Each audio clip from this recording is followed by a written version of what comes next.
Hey man, it's your boy Glizzy the Gremlin, and I'm back with another video, man. Y'all know what's up. I'm finna drop again and again and again and again. But anyways, man, this video is based on a publicly uh available sources and intended for informational purposes only. This video contains discussions of sensitive topics, including abuse and violence, which may be distressing to some viewers. Your discretion is advised. This channel does not endorse or promote violence, illegal activity, or harmful behavior. So we finna get into this video, and this video is about 17-year-old girl killed at her workplace in daylight by her ex after she posted her new boyfriend on Facebook. So we finna see what's up. Nigga, even when I was playing the CD, still playing that. Hey, bro. Big Mari. Kimari and Kayla.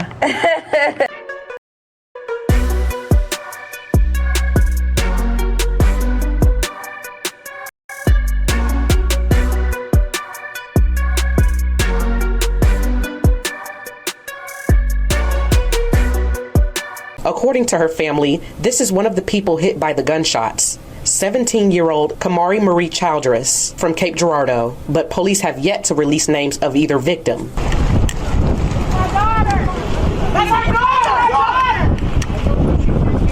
This story will change everything and make you think differently. No, seriously. It will make you think differently about the safety you assume and the shadows old relationships can cast. 17. It's an age of possibilities. For Kamari Childress, it was the start of everything. She'd just graduated high school. She'd landed a job as a pharmacy technician at the local CVS in Cape Girardeau, Missouri, the first step towards becoming a licensed pharmacist. She had just entered into a new relationship after breaking up with her ex-boyfriend, Tremarian Jones. She had goals. She was determined to get there. It was a Tuesday afternoon, February 27th, 2024, just another shift. But outside that ordinary CVS, a red car pulled up. Inside, a connection from her past. Tremarian Jones appeared with two of his friends and Keith, and in seconds, the familiar CVS parking lot transformed. The sounds of a regular afternoon were shattered by gunfire. Kamari tried to run. She almost made it to the doors. This wasn't random. This wasn't a robbery. This was Kamari Childress, shot down just steps from her workplace. It's a devastating event. But beneath the shock lies the one question that echoes, the one question that demands an answer. Why? Why did he choose to confront Kamari at her workplace? What drove him to take such drastic and irreversible actions in broad daylight? The police say the motive is unknown, but was it? We're going to explore every angle, every connection, every piece of evidence. You need to follow every step of this investigation. We're going beyond the headlines to understand what truly happened to Kamari and why. If you demand real, in-depth true crime stories, then grab a cup of coffee and settle in for this captivating true crime story. I'd love to know where you're watching this video from. Let me know in the comments. Don't hesitate to join the conversation too. Your thoughts and input are a vital part of this story. Welcome to Mind Twist True Crime Stories. Kindly support us by subscribing to this channel and turn on the notification bell icon. Don't forget to check out our other true crime stories, crime documentaries, and playlists on this channel. Possible? That was Kamari's beginning. That moment when you graduate, land your first real job, and everything feels possible? That was Kamari Childress in December 2023, 17 years old. High school diploma, fresh in her hands from Central Academy of Cape Girardeau, and a job that most teens would kill for, CVS Pharmacy, Cape Girardeau, Missouri. Not just any position, pharmacy technician, the kind of job that comes with a real future, a path forward. Her mother, Jessica Fox, remembers that first day. She had this smile, like she'd won the lottery. She knew exactly what she wanted, saving up with clear plans to become a licensed pharmacist, and she was already on her way. March 5th, 2006. That's when Kamari entered this world in Nearly, Illinois. March 5th, 2024. That's the birthday she'd never see. Beyond her academic and professional pursuits, Kamari was described as a vibrant individual who cherished her personal life. She enjoyed traveling, taking and having her picture taken, spending quality time with her family and friends, shopping, and date nights. But every life has its chapters, and sometimes past chapters refuse to stay closed.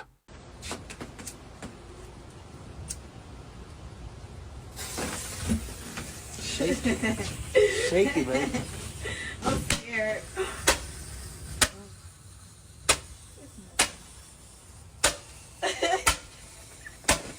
You shaking it. Did they pop? Huh? Did they pop or they just shot out? Shut up. Kimari had a previous relationship with 20-year-old Tremarian Jones. They had dated and were deeply in love, which seemed unbreakable. Their relationship radiated affection and happiness, as she was seen constantly sharing pictures and videos of them, all loved up on social media. But as with most relationships, it all came to an end. By February 2024, Kimari was already looking forward to greater things, even seeing someone new. Ass rough. I don't know where the fuck the other one is. Her love for her new boyfriend was glaring for all to see, as she shared their pictures on her social media. The break was clear. Or was it? She had moved on. But had Tremarian? That's a key part of our central question. Why? What was going on in his mind? Did he see her new life, her happiness, not as something to respect, but as something to stop? To prove that Trey wasn't satisfied with the breakup and was already feeling jealous, seeing that Kimari had found a new boyfriend, he looked for ways to get her back, which led him to texting her and commenting on her social media posts. This led Kimari to do what she'd later regret. She decided to share the chat she had with Trey, not with the police, not with her parents, but with the internet through her Facebook page. Trey messaged her, "You look so good, you so bad, man. Just be mine again," she replied. "Thank you." He also went ahead to say that he'd text her mom to thank her for making her beautiful. Kimari posted this screenshot with this caption, mentioning Trey. The comment section was filled with mockery and laughing emojis. She also made several Facebook posts shading him. I could only imagine what was going through his mind as he saw these posts and public reactions. See, rejection hurts, but public rejection? That's something else entirely. Tremarian Jones had been trying to win Kimari back for weeks, maybe months, and now she'd turned him into a joke. But he wasn't going to handle this alone.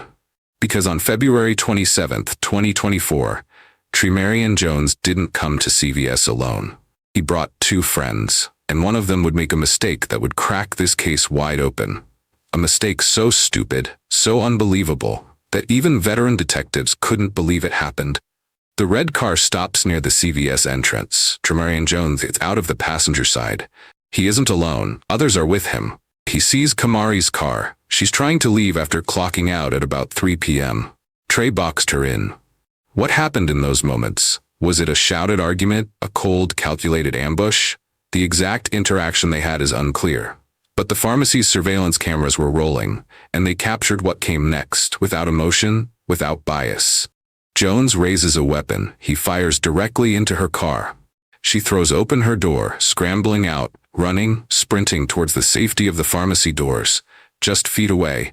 She almost makes it. But a bullet finds her. She falls to the pavement. Jones doesn't hesitate. He gets back into the red car and speeds away, leaving Kimari bleeding on the pavement. But the danger hasn't passed. Across William Street, a 53-year-old construction worker drops his tools, grabbing his hip. He's been hit by a stray round. This isn't just personal, it's dangerously public. It's reckless. CVS employees rush outside, try to help, try to save her. But it's too late. Kimari Childress, 17 years old, whole life ahead of her, dies 3 feet from the place she thought was safe. All because she posted some texts online. All because she moved on. All because 3 people decided her life was worth less than one man's ego. What possesses someone to act with such disregard for human life, for consequences? And it raises that crucial question again. Why? Why this place, her workplace? Why this way? I'm here at the CVS on William Street, where we're still waiting to learn more information about the shooting that happened earlier this afternoon. But here's what's happened here at the scene in the past 30 minutes. Police have been letting some cars from the parking lot leave every so often, and some of that caution tape has come down. We also saw a car get towed from the lot just a little bit ago.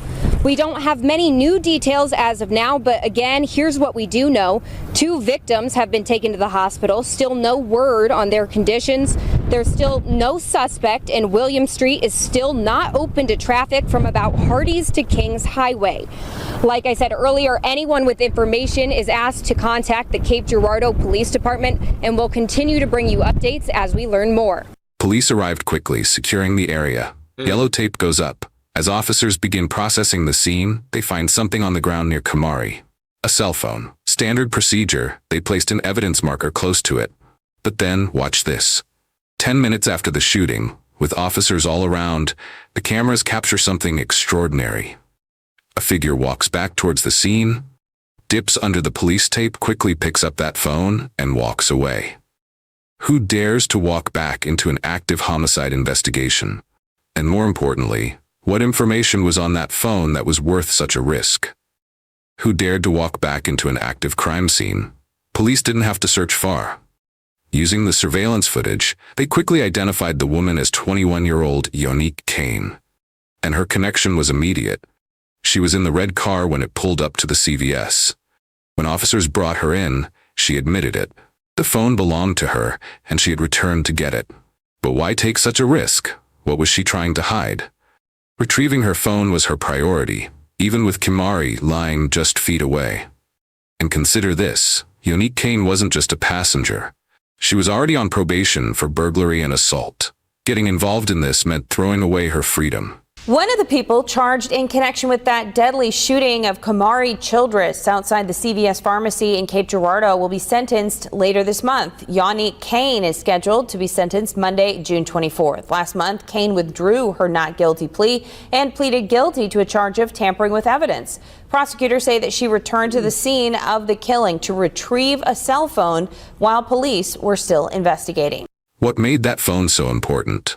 While Kane was being questioned, the primary target, Tremarian Jones, was still missing. The search intensified. Information came in. Jones might be with a man named Jamius Smith. That evening, around 8 p.m., officers spotted a vehicle they believed Smith was driving. They moved to pull it over. The car didn't stop. It sped off. A chase cut through the streets. It ended abruptly near North Pinewood Lake Lane. The car doors flew open. 3 men jumped out, running in different directions, disappearing into the darkness. Officers set up a perimeter and moved in. They managed to catch 2 of them. One was Jamius Smith, the other was Tremarian Jones. The suspects are in custody. 3 friends, 1 murder, but only one pulled the trigger.